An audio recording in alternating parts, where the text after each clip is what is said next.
Hello दोस्तों, आज हम आपको ले चलेंगे एक रंग बिरंगी दुनिया में, जहां मिलेंगे आपको कुछ प्यारे और अनोखे परिंदे। तैयार हो जाइए उड़न भरने के लिए, क्योंकि यह कहानी है हमारे चिरपी फ्रेंड्स की, जो अपने रंगों और मस्ती से भरपूर है। तो चलिए शुरू करते हैं आज का सफर। नगर के जंगल में एक दिन सोनी चिड़िया अपने खेतों में आम का पेड़ लगा रही थी।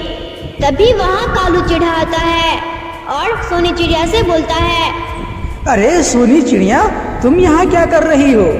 आखिर इतने मेहनत से किस पौधे की लगाने की तैयारी कर रहे हो? जरा मुझे भी तो बताओ, मैं भी तो जानूं कौन सा पौधा है जिसमें इतना मन लगा करके काम कर रही हो। फिर सोनी चिड़िया कालू चिढ़ा से बोलती है, अरे कालू भैया, ये सारे पौधे तो आम के हैं। कुछ महीनों बाद ये पौधे बड़े हो जाएंगे और गर्मियों का मौसम भी आ जाएगा। तब तक इन पेड़ों में आम फलने लगेंगे। फिर हम उन सब आमों को तोड़कर इन आमों को मजे से खाएंगे और गर्मियों का मौसम अच्छे से बिताएंगे। ये सुनकर कालू चिड़िया बहुत खुश होता है और वह सोनी चिड़िया से कहता है, अरे सोनी चिड़िया, मुझे तो पता ही नहीं था कि गर्मी का मौसम आने वाला है और गर्मी के मौसम में तो आम होते हैं और वो भी मीठे मीठे। अगर इस बात का मुझे पता होता तो मैं भी अपने खेत में आम के पेड़ लगाता। क्या मैं तुम्हारे साथ आम के पेड़ लगाने में तुम्हारी कुछ मदद कर सकता हूँ? मुझे बहुत खुशी होगी। हाँ बिल्कुल कालू भैया, क्यों नहीं, ऐसा करके मुझे भी खुशी मिलेगी। ये खेत तो आप ही का है। आप इन खेतों में पौधे लगाने में मेरी सहायता कर सकते हैं। फिर सोनी चिड़िया और कालू चिढ़ा वो दोनों मिलकर आम के पौधे लगाने लगे। सोनी चिड़िया हमेशा अपने खेतों की देखभाल में लगी रहती थी। समय समय पर उन पौधों में खाद और पानी दिया करती थी। वो बेसब्री से आम आने का इंतजार कर रही थी। और फिर 2 महीनों बाद आम के पौधे पेड़ों में बदल चुके थे। फिर एक दिन टोनी चिड़िया सोनी चिड़िया के खेतों में आती है और पेड़ों पर बहुत सारे आम देखकर वो हैरान रह जाती है। बाबा रे बाबा, गर्मियों का मौसम अभी ठीक से आया भी नहीं है और इस जंगल के सारे आम फलने लगे। देखो तो कितने मस्त दिख रहे हैं, रसीले रसीले मीठे मीठे आम। मेरे मुंह में तो अभी से पानी आ गया। वैसे ही मुझे ये सारी बात सोनी चिड़िया और कालू चिड़िया को बताना चाहिए। ये बात जानकर वो दोनों भी खुश हो जाएंगे। फिर हम तीनों मिलकर इन आमों को तोड़कर खाएंगे। फिर टोनी चिड़िया उन आमों को बताने के लिए कालू चिड़िया के पास आती है और उसे सारी बात बताती है। अरे कालू, पता है नहीं, इस जंगल में बड़े बड़े आम के पेड़ लगे हैं, जिन पर अब हरे हरे आम और कुछ पेड़ों पर मीठे मीठे रसीले रसीले आम फले हुए हैं। ये देखकर तो मेरे मुंह में पानी आ गया। चलो ना हम उन सब आमों को खाने के लिए चलते हैं। बड़ा मजा आएगा इन गर्मियों में आम खाने का। और वैसे भी पता नहीं उन आमों का पेड़ किसने लगाए हैं। टोनी चिड़िया की ये सब बातें सुन उससे कहता है, अरे टोनी चिड़िया, तुम्हें बिल्कुल नहीं पता कि वो आम के पेड़ किसने लगाए हैं। अरे वो आम के पेड़ किसी और के नहीं बल्कि अपने सोनी चिड़िया की है।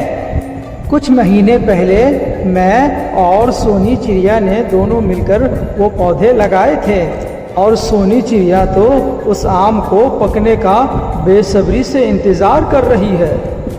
अच्छा, तो फिर तुम दोनों ने मुझे ये बात क्यों नहीं बताई? मैं भी इन आम के पौधों को अपने खेतों में लगाती और बड़े मजे से साल भर आम खाती।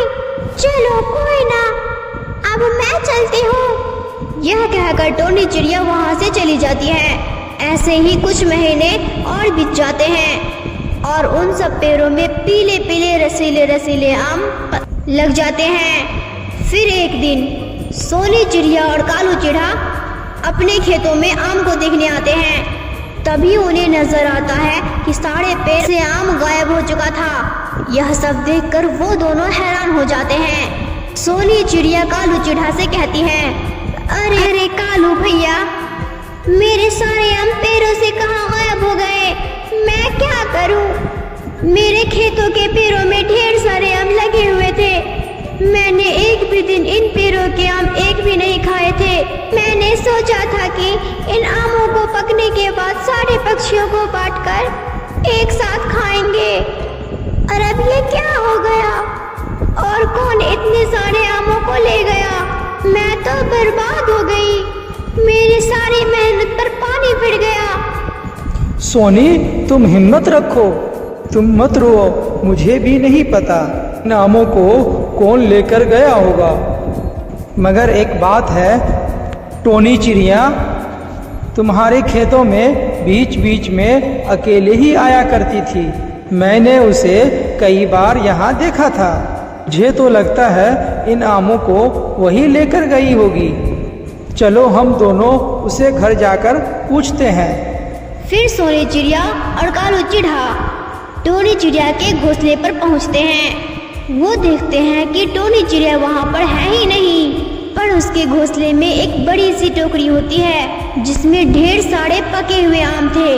फिर सोनी चिड़िया ये सब देखकर रोने लगती है। अगर टोनी चिड़िया ये सारे आम मुझसे पूछ कर ला दी तो मैं शायद ये सारे आम उन्हें दे देती, पर उसने मेरे साथ धोखा किया है। उसने चोरी कर ये सारे आम चुराए हैं। मैं उसे कभी माफ नहीं करूंगी। उसने मेरे साथ अच्छा नहीं किया। वो तो मेरी सहेली थी ना। तभी वहां पर टोनी चिड़िया आ जाती है और उसे देखकर कालू चिढ़ा उसे कहता है, टोनी, तुमने सोनी के साथ बहुत बड़ा धोखा किया है। तुमने सोनी के खेतों से आम चुराकर ये बहुत गलत किया। अगर तुम उससे मांगती तो वो तुम्हें आम दे देती, पर तुमने चोरी कर बहुत गलत किया। हमने तो तुम्हें कितना अच्छा समझा था, लेकिन तुम तो चोर निकली। इतने सारे इल्जाम सुनकर टोनी चिड़िया उन दोनों से कहती है, अरे तुम दोनों मुझे गलत समझ रहे हो। ये आम मैंने नहीं चुराए, भूरा घोड़ी ने चुराए हैं।